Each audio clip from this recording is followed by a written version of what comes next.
नमस्कार दोस्तों, मैं सचिन शर्मा आपका स्वागत करता हूं तैयारी जीत की भी सचिन के इस यूट्यूब चैनल पर। और हम आपके साथ स्टडी करते हैं अलग अलग विषयों पर। इसी क्रम में आज हम हिस्ट्री में स्टडी करेंगे। हिस्ट्री बहुत ही इम्पोर्टेंट सब्जेक्ट है। पीसीएस एग्ज़ाम्स को लें, उसमें एसएससी और यूपीएससी।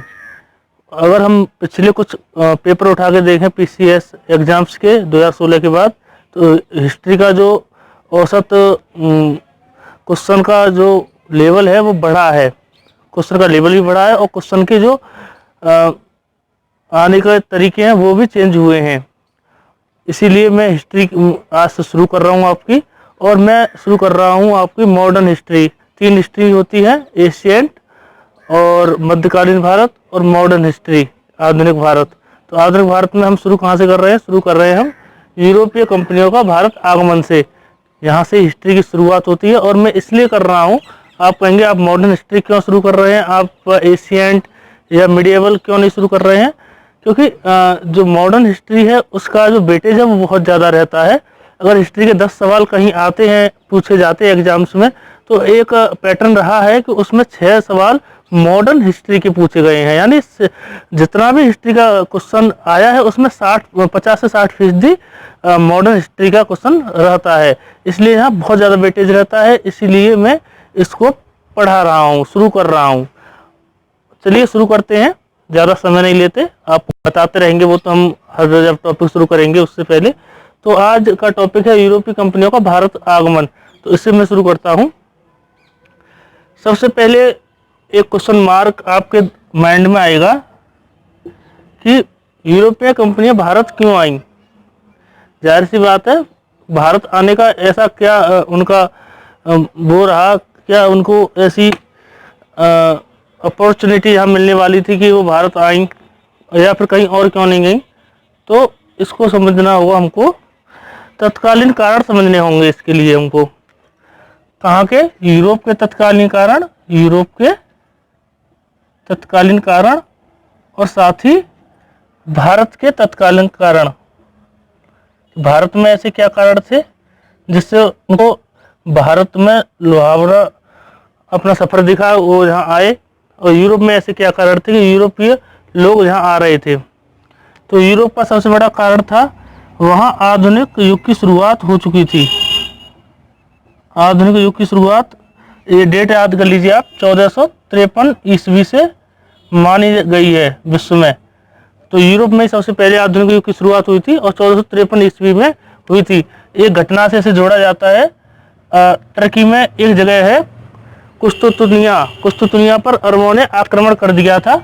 वहाँ से आधुनिक युग की शुरुआत मानी जाती है, 1453 ईस्वी। इसे आप याद कर लें। ठीक है दोस्तों, तो आधुनिक युग की शुरुआत हो गई थी यूरोप में। और क्या हो गया था? यूरोपीय देशों का पुनः जागरण हो रहा था। वो पुनः जागरण के दौर से गुजर रहे थे। और एक चीज़ और हुई थी, औद्योगिक क्षेत्र में बहुत बड़ी कामयाबियां उनको मिलने लगी थी। औद्योगिक क्षेत्र उनका औद्योगिक क्षेत्र विकसित होता जा रहा था। औद्योगिक क्षेत्र में कामयाबी और विकसितता आती जा रही थी उनमें। तो वो क्या देख रहे थे? उपनिवेशों को ढूंढने की कोशिश कर रहे थे कि जहाँ से हम कच्चा माल ला सकें, या फिर यहाँ जो रिक्वायरमेंट है उसके लिए इधर उधर भागने की कोशिश वो कर रहे थे। वही भारत की कंडीशन क्या थी? भारत में मुगल काल की शुरुआत थी, या मुगल काल चल रहा था। मुगल काल चल रहा था और इस समय भारत की जो इकोनॉमी थी या अर्थव्यवस्था है वो ग्रो कर रही थी, वो ग्रो कर रही थी। अच्छा, यही एक कारण नहीं था, ऐसी बात नहीं है कि इसी वजह से वो इधर आए। दूसरा कारण ये भी था, उस समय तो भारत की जो खोज हुई थी वो जल मार्ग से हुई थी। इस समय जब भारत आए थे तो जल मार्ग से जो खोज करते हुए आए थे। तो इससे हम लगा सकते हैं कि ऐसा नहीं था कि पहले भारत और यूरोप के बीच में कोई व्यापार नहीं होता था। व्यापार बिल्कुल होता था, व्यापार बिल्कुल होता था। और यूनान से तो हमारे बहुत पुराने व्यापार हैं। अगर आप प्राचीन भारत या प्राचीन इतिहास देखेंगे तो वहाँ पर यूनान से भारत के बहुत बड़े व्यापार की खबर आपको मिलेगी। बेबीलोन और वहाँ से हमारे बहुत अच्छे संपर्क थे। तो स्थल मार्ग से होते थे वो व्यापार। कहाँ से होते थे? स्थल मार्ग से। स्थल मार्ग से व्यापार भारत के लिए होता था। लेकिन इस इतिहास को हम इसलिए क्यों याद करते हैं कि बहुत ज़्यादा यूरोपीय कंपनी भारत आई और ऐसा कौन सी खोज हुई? भारत की खोज हुई। ये भी कहा जाता है कि भारत की खोज की वास्को डी गामा ने। तो भारत कोई खोआ हुआ देश नहीं था। हमेशा इतिहास में भारत का नाम मिलता है, जहाँ से भी इतिहास शुरू हुआ है वर्ल्ड का। भारत बहुत ही ज़्यादा हेरिटेज कंट्री रहा है शुरू से ही। तो यहाँ से हम स्थल मार्ग से भारत आया करते थे व्यापार के लिए और यहीं से जाया करते थे। लेकिन जो मैंने आपको एक चीज़ बताई अभी, 1453 में एक घटना हुई थी कुस्तुतुनिया, जो कि तुर्की में पड़ता है। और तुर्की से होकर ही हमारा रास्ता यूरोप के लिए जाता है। हम भारत से जब यूरोप जाते हैं तो अरब और तुर्की में होकर हम जाते हैं। लेकिन वहाँ अरबों ने कुस्तुतुनिया पर चढ़ाई कर दी और उसको अवरुद्ध कर दिया। तो ये रास्ता अवरुद्ध हो गया। अब यहाँ से जाना आना बंद हो गया था, लगभग व्यापार बिल्कुल खत्म हो चुका था। अब यूरोपीय जो कंट्रियां थी वो ये देख रही थी भारत हम जाए कैसे, भारत से व्यापार कैसे साधा है, क्योंकि वो जानते थे कि भारत एक बहुत ही ऐसा देश है कि जहाँ से उनकी रिक्वायरमेंट पूरी हो सकती है। लेकिन वो खोजों में लगे रहे। केवल भारत की खोज नहीं हुई, उस समय औद्योगिकरण इतना ऊपर था कि सब में बहुत ज़्यादा प्रतिस्पर्धा थी। सभी कंट्रियों में, यूरोप में काफ़ी प्रतिस्पर्धा थी। तो भारत ही नहीं, उन्होंने हमारा जो भारत है वो एशिया में पड़ता है, तो एशिया के देश तो उस समय सो रहे थे, जैसे समझिए। उस समय उनको तो होश ही नहीं था हम कहाँ हैं। और अफ्रीकी देश तो अब जाके थोड़ा सा डेवलप होना शुरू हुए हैं, वो तो अब तक सो रहे थे। तो इन सोए हुए देशों में, क्योंकि आपको प्रॉफिट कमाना है तो आपको ऐसी जगह जाना होगा कि वो आदमी इतना चालाक ना हो कि आपकी चीज़ को समझ सके। तो ये इतने चालाक नहीं थे। यानी एशिया और अफ्रीका की हालत ऐसी थी कि आप उनको कैसे से भी बेवकूफ़ बना के अपना प्रॉफिट कमा सकते हैं। तो ये जागा हुआ महादेश यूरोप इन एशिया और यूरोप के देशों में जाके अपने उपनिवेश चुनता है। आप जब इतिहास पढ़ेंगे तो आपको चाइना, इंडिया, श्रीलंका और अफ्रीका के मोरक्को और काफ़ी देश आपको सुनने में आएंगे कि जिन पर इन्होंने अपने उपनिवेश बनाए और वहाँ से अपना सामान लेके जाते थे।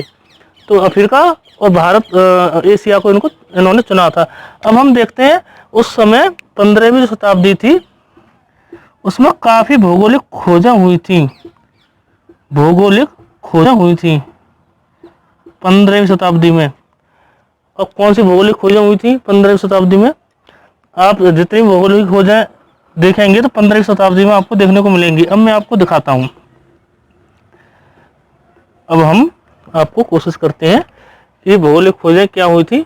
सबसे बड़ी भौगोलिक खोज हुई थी, वो भी भारत के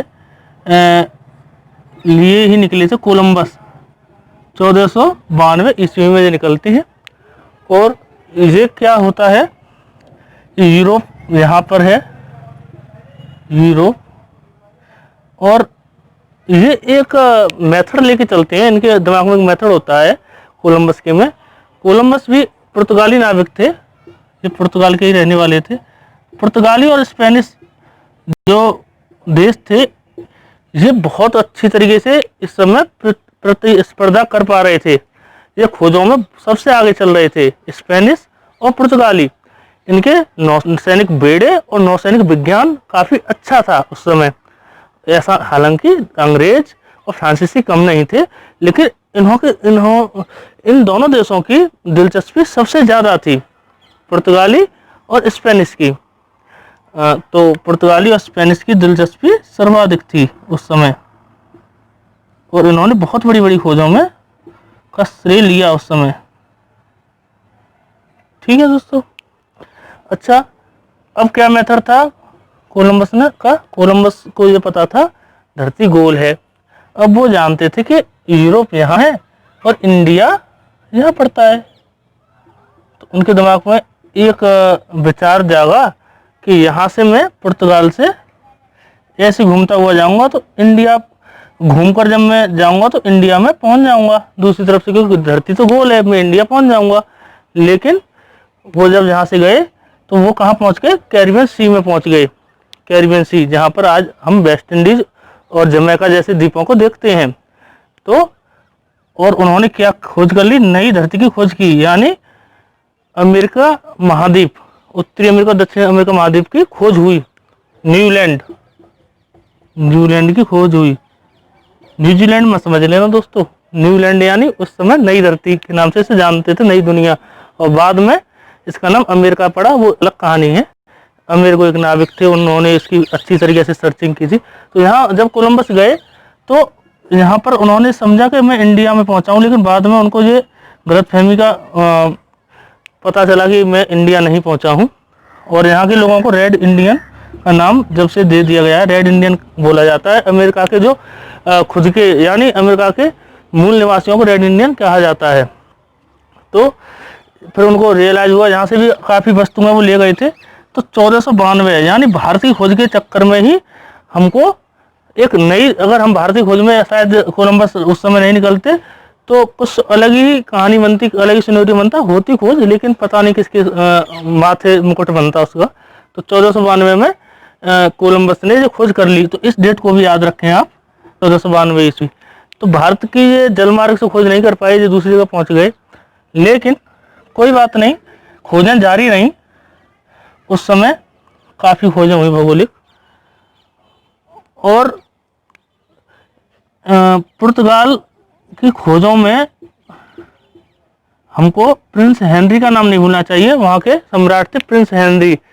वो पुर्तगाली नाविकों को, उनके दल को भरोसा दिलाते थे कि मैं आपके साथ हूँ, आप खोजें करिए। तो प्रिंस हेनरी को नेविगेटर, द नेविगेटर के नाम से जाना जाता है कि उन्होंने अपने देश के जो शक्तिशाली नाविक थे, जो इस चीज़ में महारत हासिल थे, तो उनको पीछे से गाइड किया, उनको सपोर्ट दिया पूरा कि चलिए आप जाइए, मैं हूँ।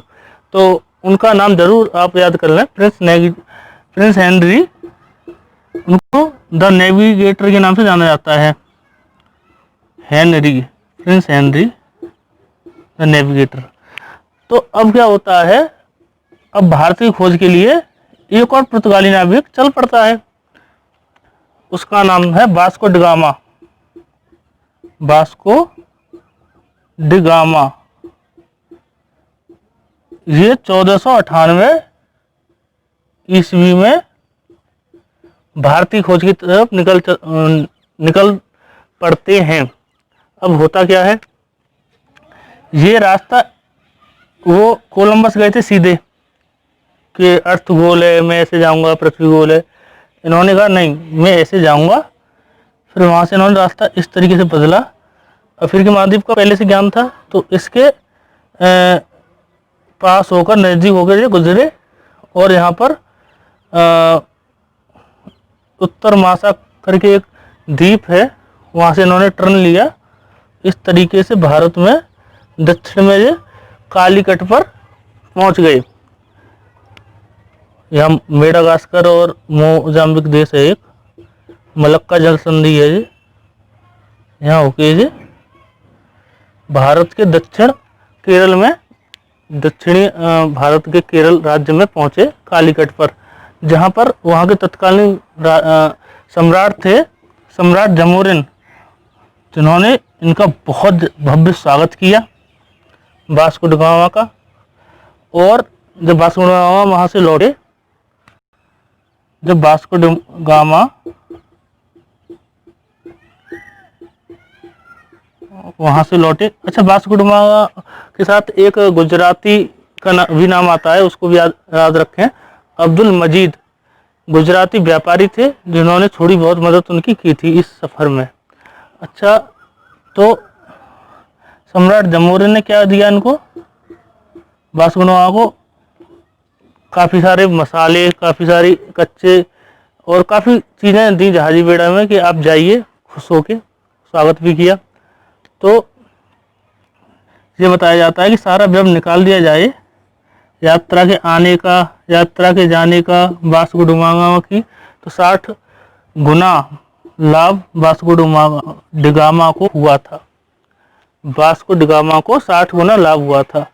ये पॉइंट टच करता है यूरोप को कि हम 60% के 60 गुना हम लाभ कमा सकते हैं, तो क्यों ना हम भारत की तरफ जाएं। तो भारत की तरफ जाने के लिए प्रेरित हुए।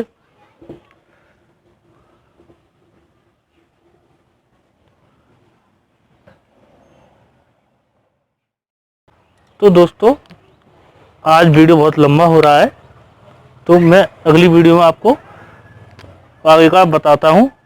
और आगे हम क्या पढ़ेंगे, पुर्तगालियों के बारे में पूरा पढ़ेंगे।